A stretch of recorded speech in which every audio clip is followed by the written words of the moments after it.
Hey everybody, Tekking101 back again. Is it another Thursday? My god. Chapter releases get really scattershotted this time of year. You don't really know what time of the week they're gonna pop in near the end of December. However, I will bring up that with all the breaks plus the holidays, I don't think the next One Piece chapter, chapter 1072, will be out until like late January. So it's probably good that we're doing this one now, you know what I mean? Let's just call the last chapter review a Christmas special, and we'll call this one a New Year's special. Aha! There it is. I gotta be honest with you guys, I've been doing this for a long time now. It'll be like 12 years or something. I've been reviewing manga, like weekly manga from Shonen Jump. So over the years, it feels like I've talked about them on Thursdays, Fridays, Saturdays, Sundays, Mondays, you know, pretty much every day of the week. You know, if you ever want to get into this profession over a long period of time, there you go. Hey, what's that now? Oh, you whippersnappers don't know what it was like back in the day. You know, I used to review the Big Three. Yeah, that's great, Grandpa. Yeah, we used to review chapters on Wednesdays. Back when Manga Stream existed. Okay, that's awesome. When's the new chapter of Skip Beat out? Or Siren? I can review a Siren. All right, just time to sit down. Time to take your nap and your pills, old man. Okay, so this will be One Piece chapter 1071 review titled A Hero's Offensive. Ooh, we're doing this direct. You know, we're just like going right into the action with the offensive, okay? And we don't actually have a cover page or serial this week. We only have a big color spread. It's Uta hanging out with the Straw Hats, so that's awesome. But anyway, we cut over to a random point in the ocean where we just see, oh, what is that? Is it a bird? Is it a plane? No! It's former warlord and current PX0 Bartholomew Kuma! Do-do-do-do-do-do-do-do! So, remember last time we saw Kuma, well, like Kuma's actual body, he was at the Kamabaka Kingdom. You know, the Revolutionary Army had saved him and brought him back from Marijua. It looked like Lindbergh, because like Lindbergh is like the technical expert, like the engineer, the steampunk cat of the Revolutionary Army. He was trying to fix him up. He got up and then just ran away and used his paw abilities to teleport himself somewhere, and we had no idea where. I assumed he was sending himself to Egghead because of, you know, everything happening on Egghead right now. Bonnie's there, Vegapunk's there, all that kind of jazz. But no, we see Kuma rocketing over Paradise and then just slamming into the wall of the Red Line. So I want to wonder if it's because Kuma is like malfunctioning right now, okay? He's not himself, like quite literally. He's a machine and he's been like glitching quite a bit. So I'm wondering if he actually tried to like, you know, I will position myself for Egghead Island, but he got the altitude wrong, and instead of like going over the Red Line, he like crashed into the side of it. So he slams right into the Red Port, all right? Remember, the Red Port is the port that's built on the side of the Red Line. There's two of them. One's on the side of what is currently G1, so there's like G1 Old Marineford, where the Marineford arc took place. Right behind that is the Red Port, and then you go up the Bondolas, then there's Marijua, and you go down the other side, and there's another Red Port, which I believe we've never actually seen that one, and that's behind current Marine HQ, which was formerly G1. All right, so y'all on the same page here? So, yeah, Kuma, though, just slams right into the wall of the Red Line, and the Red Port is, like, populated. There's like people that live there to like manage the port and everything like that. Probably mostly like families of like Marines and government officials, because not just anybody can just, well, I don't know how it works, because maybe civilians are able to just travel to Marijua as sort of like a tourist attraction, you know, to like, you know, look at the place where the world government is based and where their holy gods, the Tenryubito, reside. So maybe there are ways that you can get like passports or whatever to travel to Marijua for like tourism and stuff like that. Well, anyway, there are people that live there. So Kuma just crashes into the side of the mountain, and then boom, he just falls on the ground and he just lands there. And then all the people are surrounding him like, that's former warlord Bartholomew Kuma. Doesn't he work for the Tenryubito? What did he fall down from the sky? What happened? You know, like, because these people, like, from what the common people of One Piece understand, Kuma was a warlord, but then got turned into a slave by the Tenryubito as sort of like an example to the world. So maybe some of them are thinking like, man, did one of the Tenryubito like push him off the side of the Red Line and he landed here? What's going on? So he's not dead. He starts moving like a really broken up Terminator. He's just like, shh, prime directive must, and he's just like getting up and everyone's like running away because wouldn't you? You know, the eyes are glowing red. He's glitching. There's like electricity, you know, short circuiting everywhere. He's like shambling around like a damn zombie. So everyone's running away. Somebody gets on the loudspeakers. I don't know who, maybe a Marine or something, and just like, please, everyone, evacuate the red port. Former warlord Bartholomew Kuma has now landed and is rampaging. Yes, he may be a member of the, he might be a slave of the Tenryubito currently, but we do not know about his current status or programming. Please evacuate now. Alright, now that makes sense why they would say that, because from the perspective of the government, Kuma left with the revolutionaries, and now he's back. So the government's probably like, okay, what did the revolutionaries do to him? They probably programmed like an explosive or something into him, probably. Like that was probably what now they didn't actually do that. The revolutionaries didn't actually do that. They didn't go all Android 16, you know, nuclear core, blow up Goku with it. They didn't do that, but the government might be like, yeah, okay, something's going on here. They changed his programming around. He's there to like assassinate the Tenryubito or something.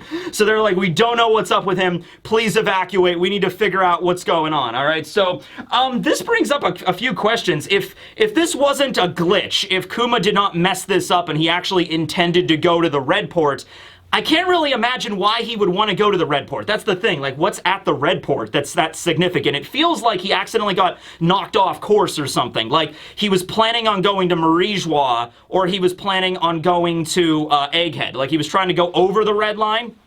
I can't really imagine. Like you could say maybe using his pawpaw fruit he can't fly over the red line, but that doesn't seem like that's not how that works. I mean, it seems like he could go anywhere in the world. He can fly over the red line. I mean, the red line is tall. It is. We don't exactly know how tall it is completely. We know from sea level down to Fishman Island it's 10,000 meters, but we don't exactly know how tall the red line is from sea level to where Marijois is. We don't know that number. It was never given. So, but it's not like a crazy amount. It's like lower than the Sky Islands, I would imagine. So Kuma should be able to go over it. So I'm thinking it was a malfunction or something. I was thinking he was either trying to go back to Marijois, which, I mean, maybe, but really it seemed like everything that Kuma like is relevant right now is on Egghead. Vegapunk and Bonnie, and then the Straw Hats, of course. Like, if he would be going anywhere right now, it would be going there. But maybe he does want to go back to Marijois for some reason. I don't know why. Maybe it was some directive he was given. I don't know. So he was trying to maybe get to Marijois. He undershot it, slammed into the red line. So now he has to do this, like, manually, basically. He's like, okay, cannot activate Pawpaw Fruit, must take Bondola. Hello there, kind sir. I am Bartholomew Kuma. Can I please have a ticket to the Bondola? And the guy's there, and he's just like, sure, here you go. I'd be like, okay, thank you. Are there any refreshments on board? Yeah, there's some sparkling water. I'm sorry, don't kill me. Like, okay, thank you. And he just gets into the Bondola, and it's just like elevator music, like...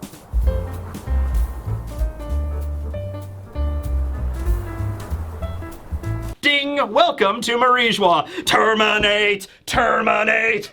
And he just walks out, you know? Robot Kuma is just a barrel of laughs, let me tell you. How Kuma had all of his personality and morals and everything that he ever was as a human being ripped out of him. Yeah, barrel of laughs right here, let me tell you. Okay, so, yeah, he's there, and he does kind of look up at the red line, so I feel like he's like, alright, I gotta get over this into the new world, or I just gotta get to the top where Marijois is. I guess we'll find out on more of Bartholomew Kuma's wacky adventures. Alright, so now we cut back over to Egghead, where we see the Frontier Dome in full swing and full power. It has now been up to 100, alright? So there's that little number on the side of the cloud, and I'm sure that that number represents like the level of security that's being enforced. So the amount of lasers that'll be fired, how sensitive the Frontier Dome is. You know, it was increased last time to 99, and now it's all the way up to 100. So I'm imagining that's the max power it can be. And so it's fully enforced. So the Cypher Pool are now looking up at it, and they're like, all right, Well, all right, first of all, let's wipe out all the ports. So the government agents are now swarming the island. They pretty much have the run of the place. All of the scientists can't fight, so they're all locked up inside of their bunkers and their labs and everything like that. I don't know if the Cypher Pole is really going to bother with them, because, like I said, they're non-combatants and everything like that, and they're more focused on not allowing Vegapunk to leave the island. So they're like, Lucci and Stussy and Kaku, they're like, all right, go around the ports, sink all the other ships, make sure that nobody can get off this island, okay? So they're like, well, even though we do have the Seraphim, getting through that frontier dome, that is going to be a problem. That is truly a marvel of science. Stussy looks over and is just like, so, Lucci, we're just going to ignore the Navy at this point, right? Like the whole, like Straw Hat Luffy's here, like we're not even going to report back on that. We're not going to just try to get permission to attack him. And Lucci's like, nope, I don't consider Straw Hat a Yonko. So I think that's Lucci's way around it, where Lucci's like, he doesn't really showcase that he's extraordinarily pissed off right now. But suffice to say, I feel like Lucci's extraordinarily pissed off right now, okay? And he's like, oh no, we're not leaving. We're not waiting for orders on this, no. It's like, well, we can't just attack a Yonko. I don't consider Luffy a Yonko. Loophole. There we go. And also that does bring up an interesting question. How does one achieve the status of Yonko? Is it whenever the newspapers, like, does Morgans have all the power here? What if Morgans prints a story that, Nami is now one of the 4 emperors, and it spreads all over the world? Would people believe that? We're like, well, it's in the newspaper. Nami must be one of the 4 emperors now. So does the media have 100% control of this? Is it the Marines? Is it the world government? Did the Gorosei sit around a table and decide that Luffy and Buggy are now the new emperors? Did they decide that? Like, who decides this, okay? So Lucci brings it up. He's like, I don't consider Straw Hat an emperor. I don't care what anybody else says, you know what I mean? My emperor was Kaido, and it's always going to be Kaido. Okay, so that's how it is. Anyway, so they got to figure this out. So we cut over to the inner lab, the labosphere here, where Vegapunk and his satellites have assembled. We still don't see Atlas. Atlas is probably being repaired somewhere in, like, a back laboratory. But we see all the other satellites there. We see Shaka, we see Lilith, we see York, we see Edison, Pythagoras, and the main Stella body himself, Vegapunk. He's got a backpack. He's all ready to go. He's like, okay, Quasar, thanks the Straw Hats for helping me out with this and all that. I'm going to enjoy the travel with you for a little while. I'm happy to travel on the little sunny Sunflower Lion ship that you all have. So he seems really excited here. It's also an interesting occasion. We get to see how the satellites kind of interact with one another, okay? So Lilith is there with, like, what appears to be some kind of laser bazooka, which is like a bazooka that fires lasers, in case you didn't know. So she's got like a laser bazooka, and she's like, yeah, let's go to war! Let's just go beat down those Cypher Pole agents for what they did to Sentomaru, yeah! And so Pythagoras is like, Lilith, please. Edison's there like, oh, gadzooks, I got a new invention, yay-hoo! I kind of want like a Funko Pop of Edison and all the satellites when they come out, inevitably. York is in the background, and she's just, devouring chocolate or whatever, just like, oh, what's going on here? Something crazy? Whatever. Nom nom. Hey, where's Atlas at?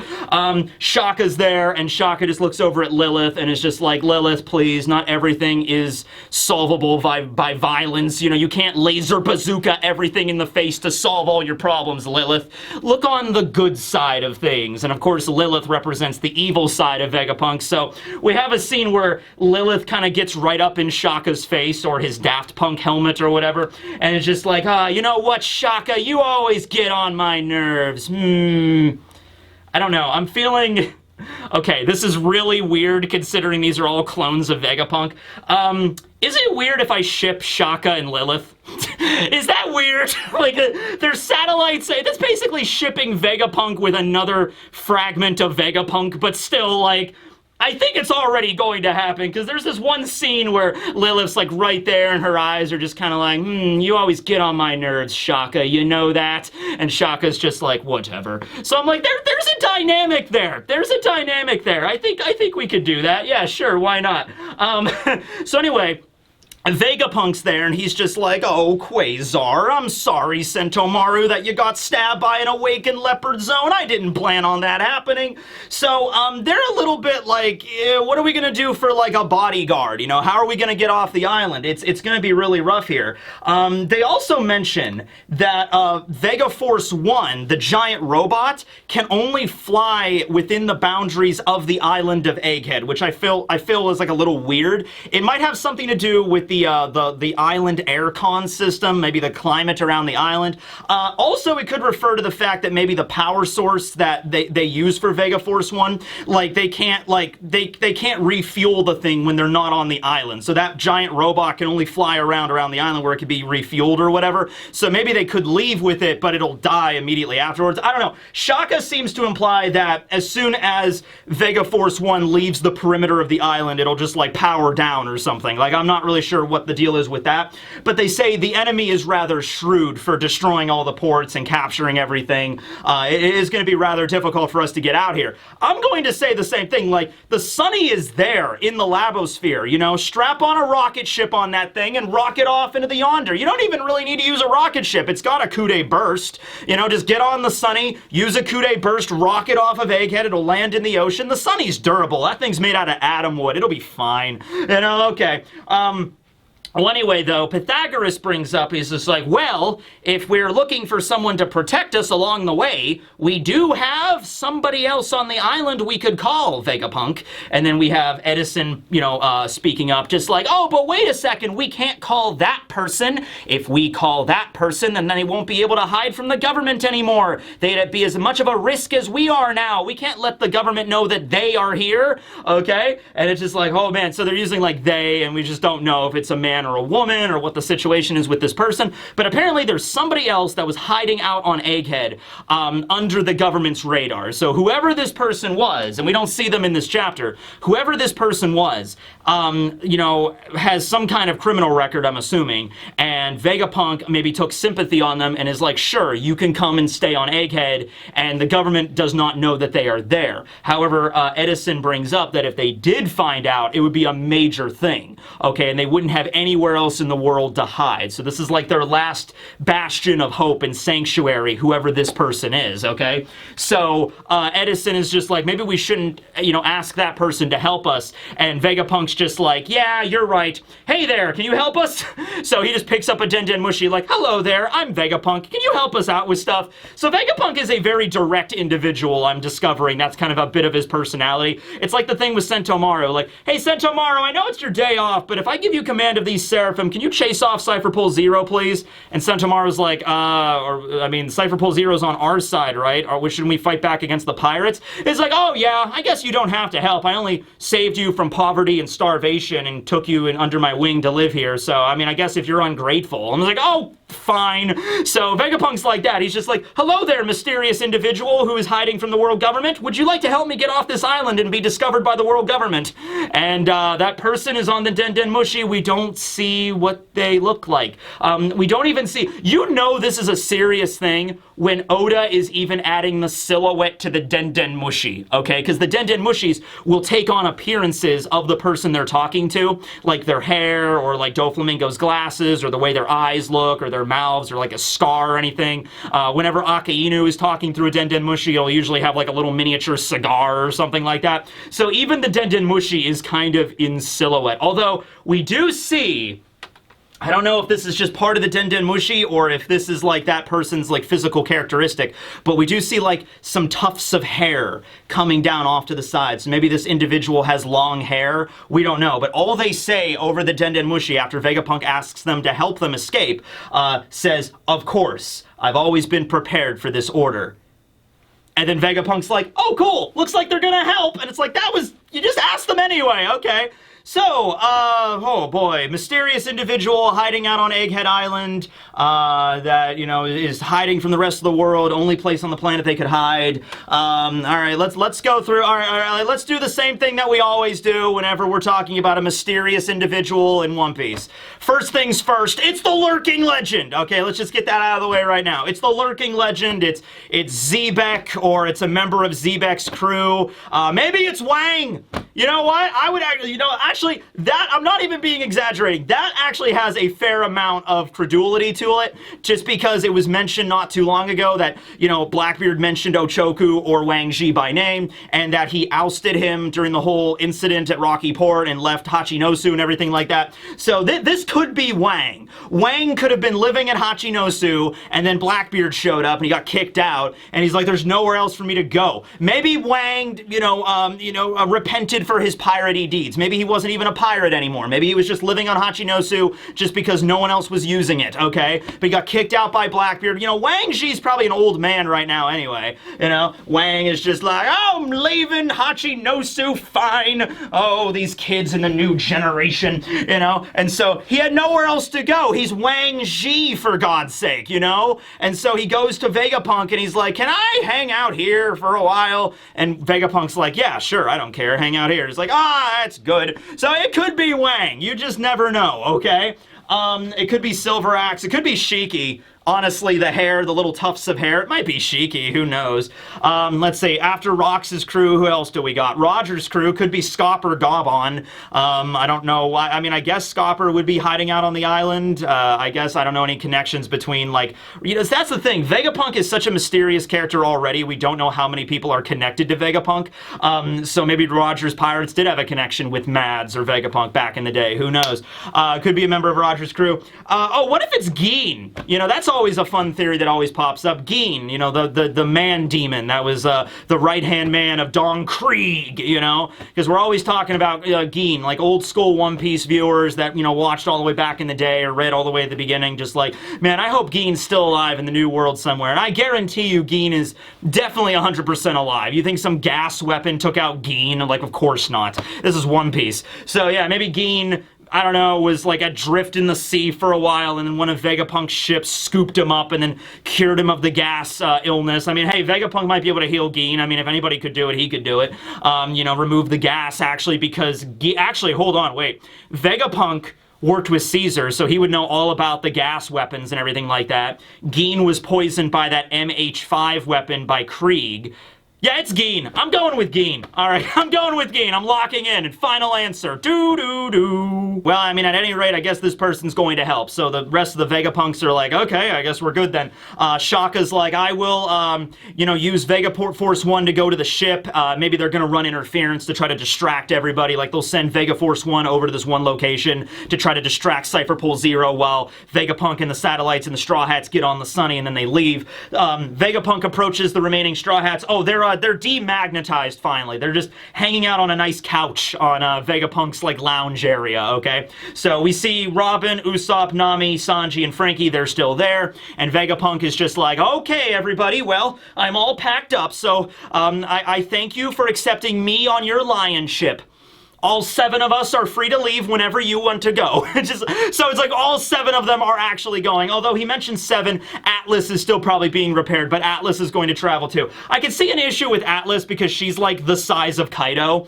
Kaido actually, his height is only like 7 meters, which sounds really big, and it is, but the Sunny's really big, and, you know, 7 meters is even shorter than Big Mom was, and Big Mom was kind of able to stand on the Sunny, so I think Atlas would be fine. Anyway, though, so yeah, all 7 are going to travel. So this was funny. I didn't even consider this for whatever reason. I thought that Vegapunk himself was going to go, and the remaining satellite bodies were going to, like, you know, distract or fight against Cypher Pole Zero. Now, just because they're intending all 7 to go doesn't mean they're all going to go. You know, some might get destroyed or have to be, you know, like, I'll hold them off, Vegapunk, you go. It might be something like that. Usopp is like, wow, wait, 7, you're all coming? Like, all right, I guess. I mean, yeah, I said Vegapunk is coming, and we're all Vegapunk, right? I'm like, all right, that's fair. Actually, you know what? You know what this reminds me of? This reminds me of playing One Piece D&D whenever we run across, like, a group of people, like a bunch of NPCs that Rustage has to play, and then, as Captain William, of course, I'm just like, join my crew! All of you join my crew! Because I do that all the time, and I'm just, like, adding more and more NPCs to the roster that Rustage has to play. He has to play, like, 10 of them right now. But anyway, yeah. So that's kind of reminds me of that. Anyway, Sanji's obviously really excited because Lilith is coming along. Frankie, of course, doesn't care. The more the merrier for Frankie, honestly. Usopp and Nami and Robin are just like, that's a lot of people, but like, okay, I guess. I mean, we don't want you to die, I suppose. So now we cut through the lab where we see Luffy's group. So Luffy just arrived in the lab, so they're heading toward the place where Vegapunk is right now. Bonnie starts running off. Like, she just grabs, like, she rips a pipe off the side of the wall, and she's just like, how dare Vegapunk use bugs against me, my one weakness. I guess Bonnie's a psychic type or whatever. So she's like, whatever, I'm gonna kill him. And then she's like rushing off, and Luffy's like, please don't. I promised the Sentomaru, I promised the axe guy that I was going to take him off the island. Please don't hurt him, Bonnie. So Bonnie is still like in rage mode over Vegapunk, okay? So as Luffy's chasing after Bonnie, there's an announcement, like an automated announcement, like a computer voice over the labosphere. And it's just like, please be advised, the Frontier Dome is now deactivated. I repeat, the Frontier Dome is now deactivated. Would you like to purchase Frontier Dome Plus on Amazon? Just like it's wired into an Amazon Echo. That's Vegapunk's AI voice. The Frontier Dome deactivates, and everybody's obviously freaking out. And they're like, Pythagoras, check the control room. And it's like, there's nobody in the control room right now. Nobody should have been able to do that. Was it a glitch? Did we forget to upgrade a software thing? Like, what's going on? So the Frontier Dome just 100, like, 0. And it's like, oh no, that's not good. So Stussy, Kaku, Lucci, and wait, yeah, that's it. Stussy, Kaku, and Lucci are down there on the floor, and they're looking up, and they see the Frontier Dome like turn off. And I imagine in the anime it might be like when it's turned off, it's green. When it's turned on, it's like red. Maybe the lines or something like that, so they can actually see it. And now here's the thing: they don't immediately go because it's like, is this a trick? You know what I mean? Like, because it's like, oh, we're locked up, you know, tight behind the Frontier Dome, and then all of a sudden it turns off. So this is not, like, even though if you want to say Stussy was a former member of Mads, which I believe from that cover series we saw last time. Also, some people have thrown out the idea it's Kureha. Highly doubt it's Kureha. Might actually make a video about that, but I'm pretty sure it was Stussy. But she has like a question mark, so she has no idea what's going on. So it's not like Stussy went over to like a computer terminal and like, you know, hot-wired it or whatever to like hack into the mainframe to turn off the Frontier Dome. It wasn't anything like that. The Cypher Pool did nothing, okay? And Vegapunk and his satellites also did nothing, which means the only person that could have possibly have turned off the Frontier Dome was the person that Vegapunk called.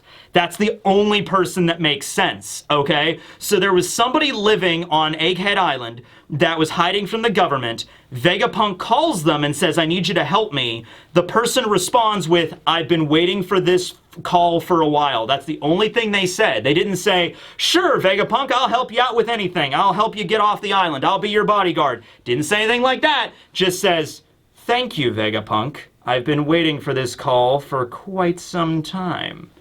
Click. And Vegapunk just chose to interpret it like, oh good, they're gonna help us. So, that's the thing. If it is Geen, why would Geen, like, turn off the Frontier Dome? How would Geen even know how to do that? I love how my headcanon, it's just Geen, 100% now. I'm already convinced. Actually, if it was Geen, maybe he'd be like, I want to see the Straw Hats. I'm going to turn off the Frontier Dome. But no, if they're running from the government, why would this person be helping the government? Unless there's some other reasoning for it, like, I want to see the Straw Hats again. And in order to see the Straw Hats again, I have to turn off the Frontier Dome, or I have to, I don't know, it doesn't make any sense here. Even if it's not Geen, or it's not Shiki or Wang Ji, whoever it is, they're on the island to hide from the government, and now they're doing something that directly helps Cypher Pole Zero, which is a major organization of the government. So, doesn't make much sense here. Let me know. I mean, there's honestly, every time this happens, there's always one person. Somebody in the chat will probably get it. Somebody down in the comments, like, will be the first comment that'll be like, Matt, it was obviously... I was like, oh, right, it was obviously... How could I have forgotten about that character? Right. Makes perfect sense, okay? And then I'll make a video tomorrow, be like, hey, guys, I was an idiot. I have no idea. I'm sorry. It was the whole time. Yeah, all the hints were right there. But anyway, yeah, I'm going with Geen until I'm proven wrong here. Okay. Anyway, Stussy, Kaku, and Lucci decide to go up to the Frontier Dome just by themselves. They're not taking the Seraphim yet because they have to be careful because the Seraphim can be overridden by the satellites. So maybe they're thinking like, oh, I know what they're trying to do. They turned off the security dome so that we'll go up there, we'll send the Seraphim, and then one of the Vegapunk satellites will come out and recommand the Seraphim, get them back in the lab, and then they'll turn back on the Frontier Dome again. That might be actually what they're thinking. So they leave the Seraphim behind, they put them on standby, and then the three go up to the Labosphere. So they get in, they look down, Kaku spots the Thousand Sunny, they all do, and Lucci's like, yo, that's their ship, destroy it, Kaku, which is a smart move, I will say, because there's so many times in this story where the Straw Hats are running around an island, and the Sunny has to just be docked somewhere, which leaves it, like, right there out in the open to be attacked by pirates, and it very rarely ever happens. I was surprised that Orochi thought ahead to actually do that back at Wano, but he just didn't, he didn't seal the deal, so to speak, okay, because the Sunny is very durable. But anyway, they see the Sunny, and like right away, very pragmatic, Lucci's like, destroy it, Kaku. Like, gotcha. Rankyaku! And he fires a massive Tempest kick that just sends careening toward the Sunny. Vega Force 1's also there in like its standby mode. So he fires a Tempest kick. Zoro and Brook, of course, are still on the Sunny. So Zoro's there taking a nap. And we just see this awesome silhouette of Zoro just like... And then he just gets up and just shing, and then blocks the Tempest kick. And then Zoro's there, and Kaku looks at him, and he's just like, ugh. Who interrupted my nap? Oh, and then like Kaku looks at him, and you can see Kaku might have pissed his pants just a little bit. Just a little bit, all right? He's like, oh, I didn't think there was going to be anybody left on the ship. So that's why Zoro stays behind. We don't see Brook at all, but Brook's there too, obviously. So yeah, Zoro's just like, who interrupted my nap? There's two things in this world you do not interrupt Zoro at, okay? Napping and drinking. Sometimes he can do both at the same time, but right here he was just napping. So, yeah, this is gonna be fun.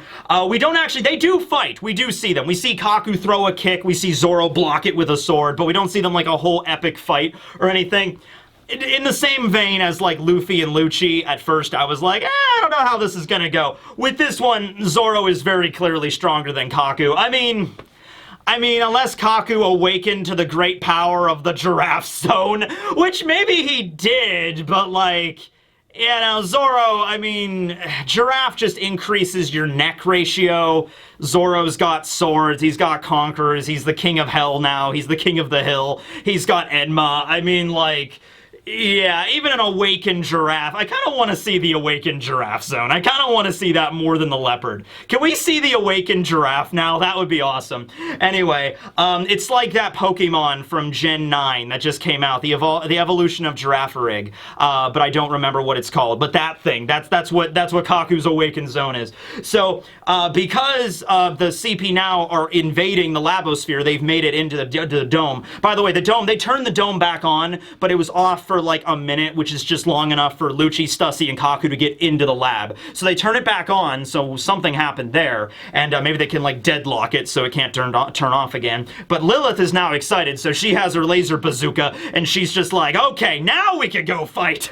And it looks like she's going. I don't think anybody's stopping her or anything like that. It looks like she's going. Luffy arrives, however, Bonnie is missing now. So Luffy runs into the lab and just like, oh, hey Nami, hey Frankie, hey Usopp, hey everybody. Have you seen Bonnie, tall, pink hair, waving a giant pipe around, like threatening to kill Vegapunk? Where's he at? Where's she at? You know, and then they're like, oh, Vegapunk left. We didn't see Bonnie. I'm like, oh, crap. And so it's like, all right, like Luffy's having a little bit of a panic. Wait a second, no, we can't have Vegapunk. I'm supposed to save him.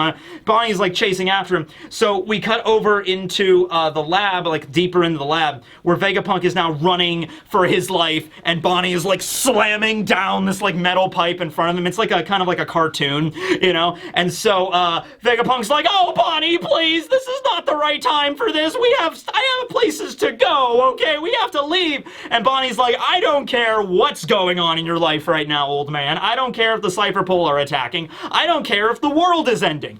Can you turn my dad back to normal? Yes or no?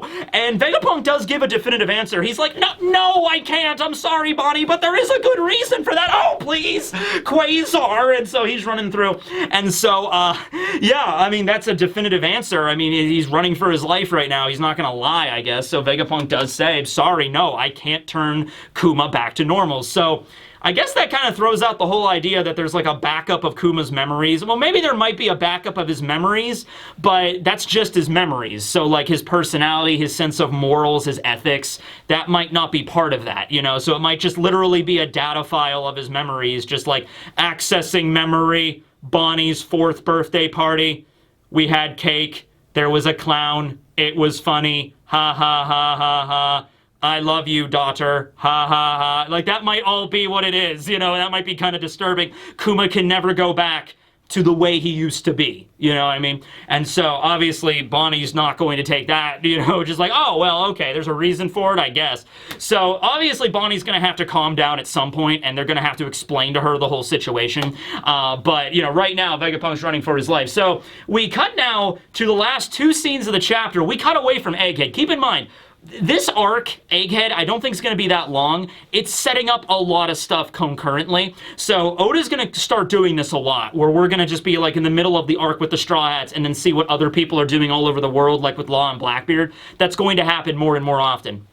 So we cut over actually to see what's up with Kid's crew, you know, Kid and Killer and everybody, right? And they are actually arriving at ELBAF. So they're approaching ELBAF. You see it in the silhouette in the fog. Giant fish are popping out of the ocean. Killer's there looking at a piece of paper, and he's just like, And that might be something revolving around the man marked by flames, who is most likely Jaguar D. Sol, now that we're aware of that. So now he's just like, okay, looks like we're approaching ELBAF. Kid, do you want to go? And Kid's just like, when have I never explored an island? He's like, yes, but this is ELBAF. This is the land of the giants. ELBAF? ELBAF. They say it like 4 times, and I think the reason for that was just like, yeah, we're finally here. The Straw Hats aren't there, but Kid is there. And this makes sense, given when all the groups, Law, Kid, and Luffy were leaving Wano, there was a thing in Rurubu One Piece, which is like the One Piece world map, where it did indicate, I'll throw it up here, the 3 islands that are located next to Wano, and it didn't specifically say which island was which, like definitively. It says this might have been,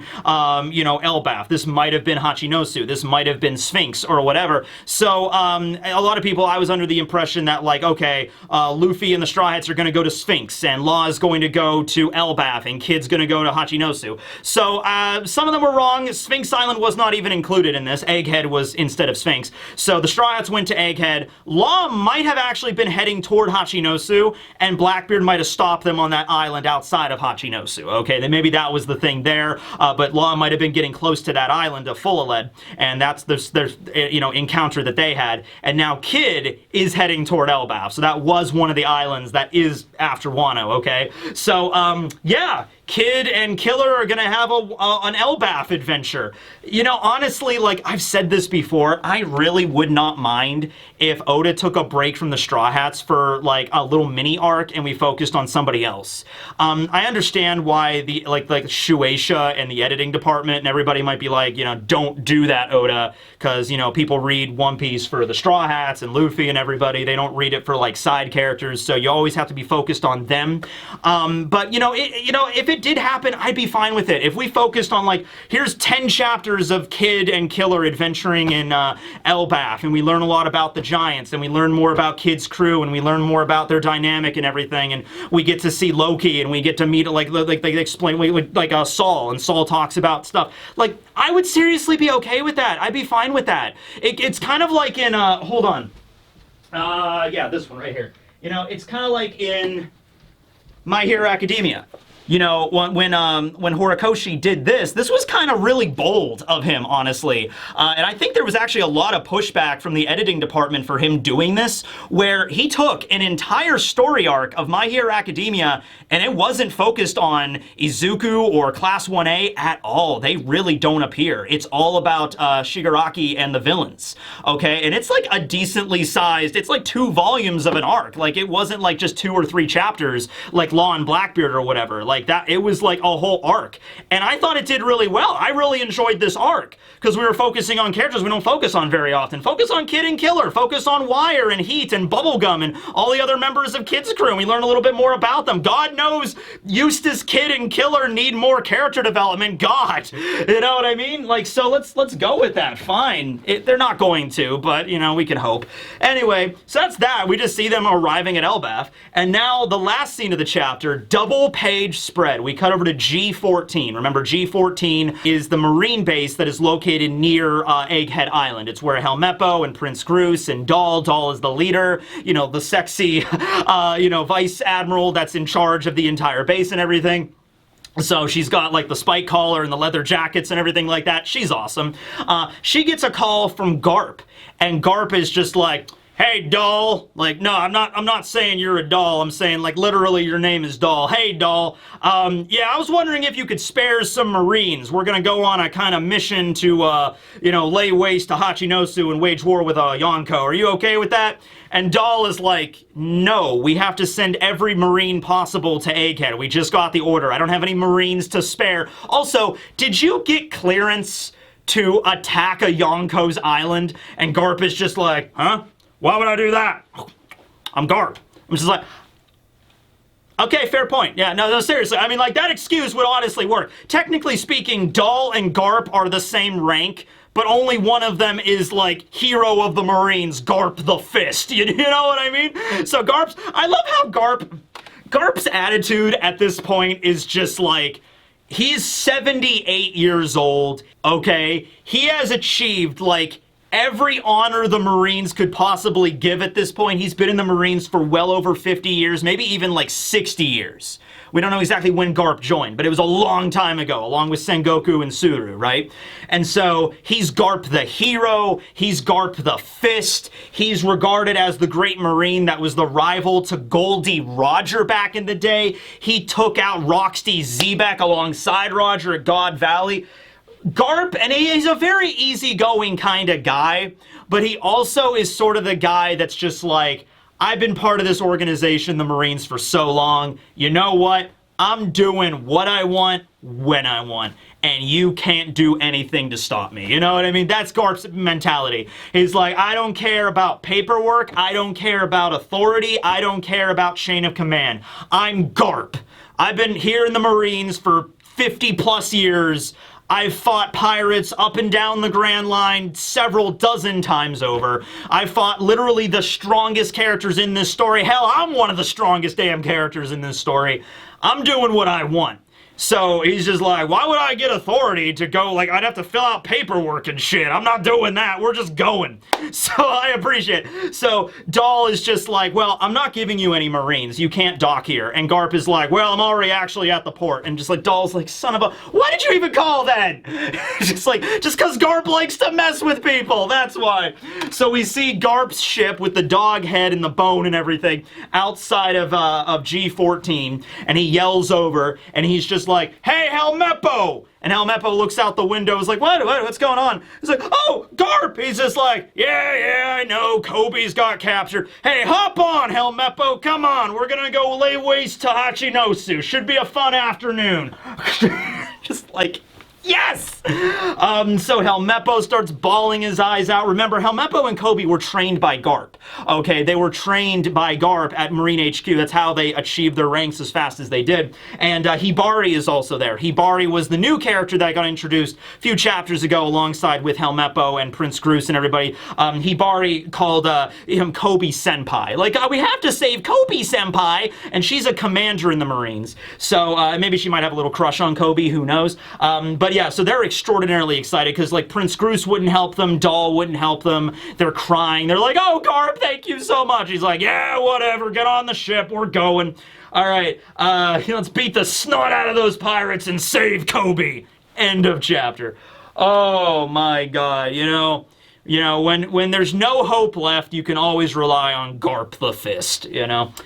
Technically, Garp is not a Vice Admiral right now. Technically, he has that position more of, like, ceremoniously, because he's, like, I think officially retired. Like, he wanted to retire, but then they kind of talked him into staying around, so he's more, I think, like, instructor, I think is his name. Sengoku's official title is General Inspector, and I think Garp is, like, an instructor to the Marines. But he's still... the level of status that Garp has in the Marines, like, he himself is like a recruitment tool for the Marines. You know how, like, in the U.S. we have Uncle Sam, you know, like, oh, I want you to join the Navy or whatever. I don't know anything. I don't know if they use Uncle Sam in the Navy, but whatever. You know what I mean? It's like that. They have Garp, the living, breathing, living legend, to be like, you know, join the Marines! You get to be like me! Eat your Wheaties and spinach! You know, that's Garp, literally, okay? He's like a walking legend, alright? So, he's like, let's go to Hachinosu and, like, knock some heads. And this is a Yonko! He's like, just casually like, let's just go beat up a Yonko. I love Garp, I love it. And you know what? Before we got into Egghead, back when we had that break, remember we had that month-long break earlier this year between Wano and chapter, I think, 1054, I think it was, something around there. I thought about an idea where a good way to start off the final saga of One Piece was have Garp show up and have Garp's flashback. So we get a little bit more of context of everything, and then we lead into the final saga. So it didn't happen right away, but Garp is here now, so we might have that. Also, I want to say this. So I didn't think the chapter was going to come out today. Actually, this was a surprise to me when I woke up and the chapter was out. And I'm like, oh, it's out already. Okay. Today, I swear, the video that I was going to film, and I'll still get to it because I really want to talk about it. I'm going to do a video on various side characters in One Piece that are like the right-hand men to really strong characters in One Piece. There's, let me an example, is Bogart, okay? Bogart is a guy that is the right-hand man to Garp.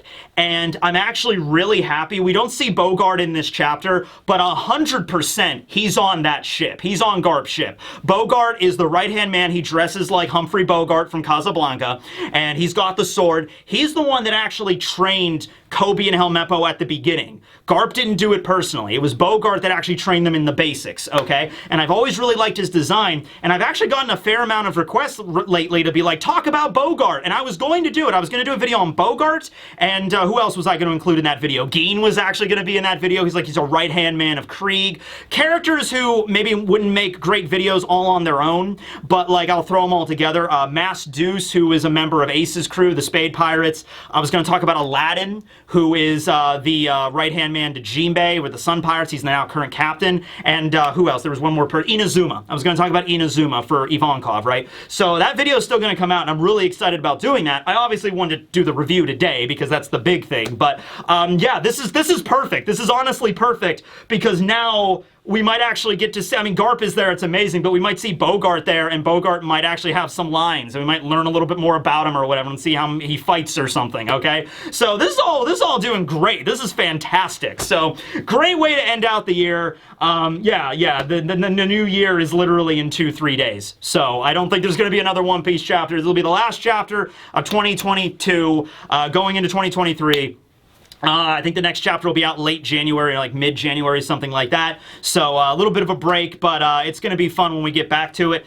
Thanks for watching, everybody. Crazy chapter. I guess who turned off the Frontier Dome, and are they the same people as the mysterious individual living on Egghead? Who is that individual?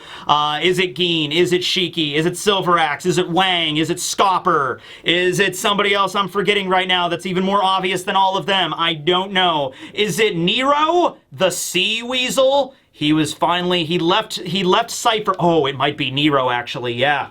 Nero was the new recruit, like the intern for Cypherpole 9 back at Ennie's lobby. He got his ass kicked by Frankie on top of the sea train, right? Remember that guy? So what if he survived and then he hid from the government because he's still a government agent. They can't just let him go away. So maybe if he made it to Egghead and he's just like, ah, yes, Vegapunk, I will, I'll help you. And he's like, I've been waiting for this day for so long. He's been getting so swole, so jacked like the last 2 years. He's like, I'm turning off the Frontier Dome. I'm fighting Lucci. And then Nero walks out and he's like super super buff, and he's got like these, he has a devil fruit power now. He's like, all right, Vegapunk, you know, can you give me one of these artificial like devil fruits or something? And so he has like a paramecia. He walks out with like the Gura Gura Nomi or the Goro Goro. No, it's like the one Logia that Vegapunk's like, I tried working on Logias, but I only made one, and I gave it to this sea weasel guy. And I was just like, yeah, oh, it's Nero, guys, it's Nero. I'm calling it now. It's Nero or Geen. All right.